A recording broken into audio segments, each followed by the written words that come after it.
They told us to chase success, but never taught us how to hold someone when they cry.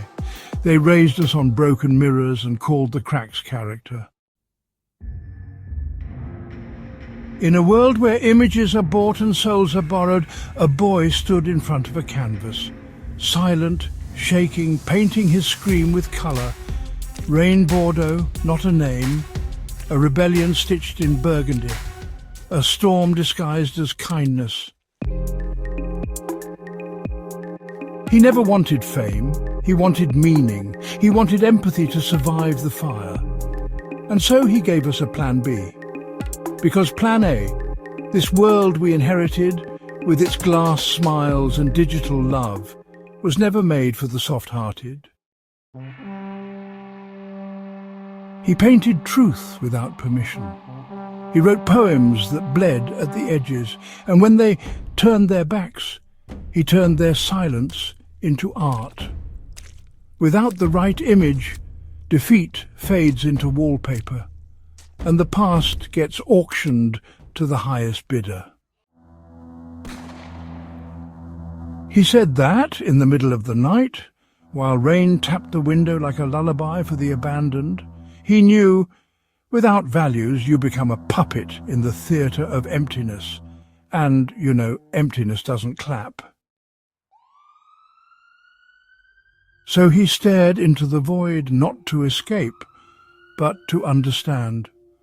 You live because you want to come into being, but you must first disappear. He said that too, with his eyes closed, tracing memories like braille across his chest. He believed in contrast, in the broken as sacred, in pain as a mirror. In weak people, see the contrast, learn to become what is never expected. They called him strange, they called him lost, but honestly he was just ahead of time. Walking barefoot on the red carpet no one dared to roll out. He begged the sun to stay his friend and welcomed the dark as an uninvited guest who always had something honest to say. He wasn't running, he was collecting shadows. Each drop of rain on his windshield was a prayer, each silence a scream folded inward. When you have nothing, you can do everything. His art wasn't decoration, it was instruction, how to feel again in a world that taught us numbness as survival. He told us, don't chase applause, chase clarity. And when they abandon you, let the sky taste better than their acceptance. That's Rain Bordo, not a man, a movement, not a brushstroke, a scar, not a poet, a blueprint. For those of us who refuse to give up on feeling, who refuse to be pixels in a gallery of profit, who still cry when no one's watching, he became a compass, not north but inward. He didn't just speak to us, he unmasked us, took off our filters, our curated grief, our algorithmic joy, and showed us a human heart, unprocessed, unfiltered, unbearably true. Pray to the ghosts to tell you about the beauty that dies, he whispered, and we did. We listened to echoes in old staircases, we stared at ourselves in cracked mirrors, and realized the person we see is not the one we buried. Somewhere between shame and hope, between betrayal and redemption, rain taught us this. The man in the mirror once had a plan to live. He reminded us we deserve more than survival. We deserve the red carpet, not for fame, but for walking through hell and still choosing to love. Wash the mud from your shoes, he said. You deserve at least a little red beneath your feet. And still, he was never naive. He knew the world won't send us the rain to cleanse revenge. He knew we'd have to face the dry thunder of memory, the thirst of meaning. He painted like a surgeon, cutting the rot from culture, exposing nerves long dead. His brush didn't ask for your comfort, it asked for your wound. His colours weren't decoration, they were revolt. One canvas bled like a letter never sent, another screamed like a childhood never mourned, and in one just a yellow dot on a sea of falling textures. He gave us what we forgot we needed most, a small point of hope. "You're the tailor of destiny," he said, "but you keep choosing the wrong fabric." In Plan B, his words crawl up your spine, like a forgotten truth coming home. He doesn't write like a poet, he writes like someone whose life depends on this, because it does. He saw us digging graves while calling it progress. He saw us addicted to masks, afraid to choke on honesty. So he challenged us. "Overcome your fear of heights," he warned, "or you'll be buried forever, digging graves you'll never escape." And then he said, "Fly," and he meant it. Not escape, not avoidance, but resurrection. Rise, not to dominate, but to feel. Rise, not above others, but above numbness. Because empathy isn't weakness, it's the last sacred rebellion. And Bordo, he isn't selling us a lie, he's inviting us home. We once believed that silence was neutral, but Rain showed us it's not. Silence is a choice. Silence is sometimes complicity. And sometimes, silence is the moment before the scream. His art didn't beg for understanding, it demanded confrontation. He painted cities we forgot how to cry in. He wrote verses in the dialect of lost children. And when we tried to scroll past his truth, he placed a mirror in the middle of our distraction. "In weak men, look for contrasts," he wrote. "Learn to be what is never expected." He wasn't interested in being liked. He was interested in truth. He was interested in giving us the tools to breathe underwater in a world drowning in its own apathy. His revolution wasn't with fists, it was with colour, with verses, with fragile hope carried like glass through the war zones of cynicism. "Let people reject you," he said. "At least the sky will taste better. There's something holy in that, something terrifyingly free, because freedom isn't doing whatever you want. It's becoming who you are when no one claps, when no one reposts, when no one buys the painting. It's still creating, still loving, still believing in people who don't believe in themselves. That's Bordo, a cartographer of forgotten feelings, a builder of bridges made from cracked metaphor and unhealed childhood. He didn't make art to impress the galleries.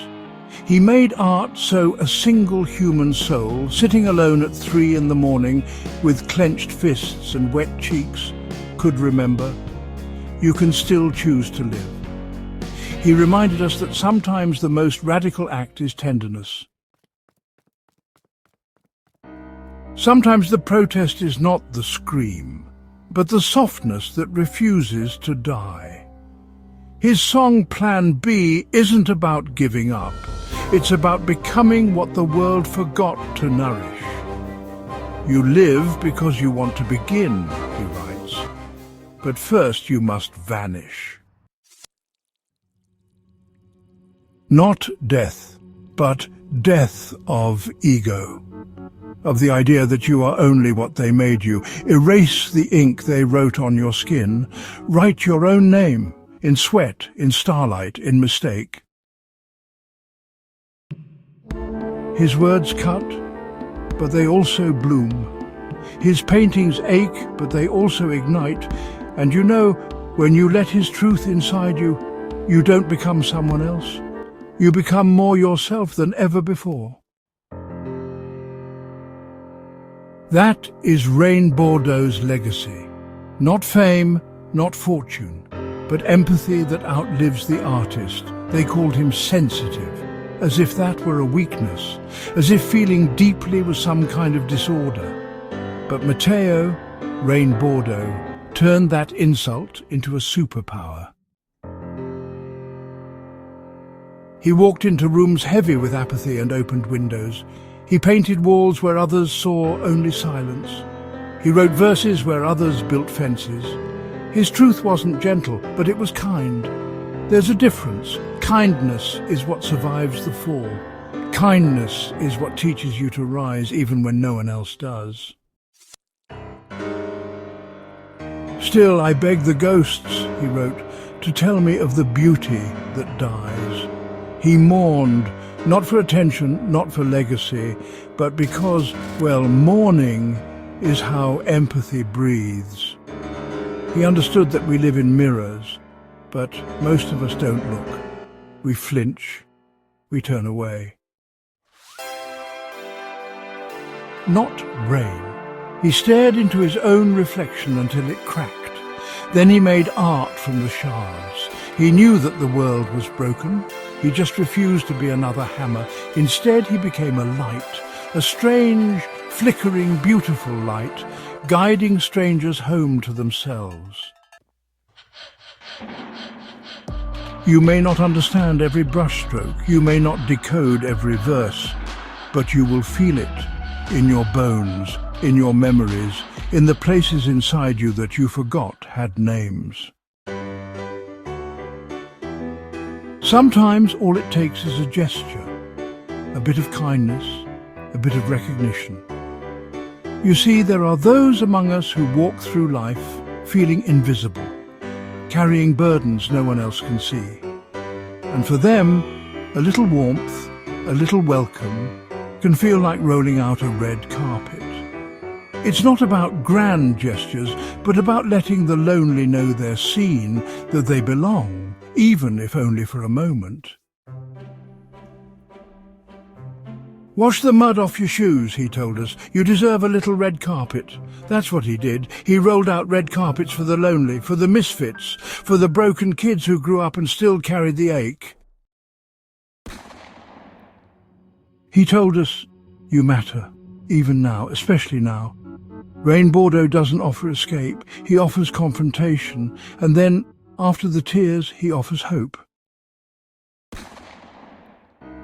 But not cheap hope, not the kind you buy in a bottle or a quote. His hope is hard-earned, scarred, sacred. It's the kind of hope that's tasted pain, and still gets up in the morning to paint. Some people write to impress. Rain Bordo writes to survive, and in doing so he gives us a reason to survive too. He doesn't speak from a pedestal. He speaks from the floor, the dirt, the shadow in the corner of the room where all our discarded feelings live, and he tells them, you're not trash, you're treasure buried under pain. In a world that rewards noise, he painted silence. In a time addicted to perfection, he wrote with wounds. You're strongest when you're vanishing, he said, because sometimes disappearing is an act of revolution. Sometimes saying nothing is louder than a scream. Sometimes the only true rebellion left is to feel. To cry, to forgive, to walk back into the fire and light someone else's candle with your last flicker of flame. That's what Rain Bordo does, through his paintings, through his poems, through the very fact of his being. He reminds us that we're not alone in the dark, that empathy is not weakness. It's the seed of every beautiful thing we've ever built. Not every hero wears armor. Some wear smudged paint on their fingers and verses in their veins. Some cry and keep walking. Some fall and write about the ground so that others won't be afraid to stand up again. And when he whispers, when you have nothing, you can do everything, you believe him, because you've seen him do it. You've felt the brush strokes, you've heard the echo of the rain, you've walked the path of the bunt, and you came out changed. So now wash the blood off your faith, unfold your hands, let the ghosts rest, because there is one final line to live by.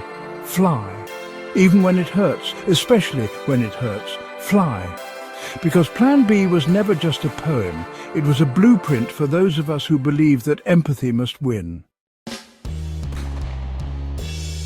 And if you listen closely, somewhere in the echo of his voice, you'll hear your own name. And you'll know you were never broken. You were just becoming.